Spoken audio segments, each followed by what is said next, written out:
Vallikunnam Ilippikulam KKM government VHSSലെ ഭിന്നശേഷി കുട്ടികൾക്ക് computer പരിശീലനം നൽകി.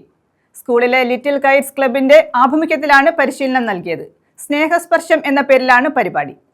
ഇലിപ്പിക്കുളം KKM ഗവൺമെന്റ് VHSSലാണ് സ്നേഹസ്പർശം 2025 എന്ന പേരിൽ ഭിന്നശേഷി കുട്ടികൾക്കായി കമ്പ്യൂട്ടർ പരിശീലനം സംഘടിപ്പിച്ചത്. സ്കൂളിലെ ലിറ്റിൽ കൈറ്റ്സ് ക്ലബിന്റെ നേതൃത്വത്തിലായിരുന്നു പരിശീലനം. വിവിധ കമ്പ്യൂട്ടർ സോഫ്റ്റ്വെയറുകളും ഗെയിമുകളും പരിചയപ്പെടുത്തി. രാവിലെ 10 മണി മുതൽ 12:30 വരെയായിരുന്നു പരിശീലനം. MES ഇൻസ്റ്റിറ്റ്യൂട്ട് പ്രിൻസിപ്പൽ ഷംനയും മറ്റ് ജീവനക്കാരും ആവശ്യമായ പിന്തുണകൾ നൽകി. മുബീന മോൾ, Rahiyanath, school head mistress Saluja എന്നിവർ പങ്കെടുത്തു. പരിശീലനത്തിന് ശേഷം വിവിധ കലാപരിപാടികളും അരങ്ങേറി.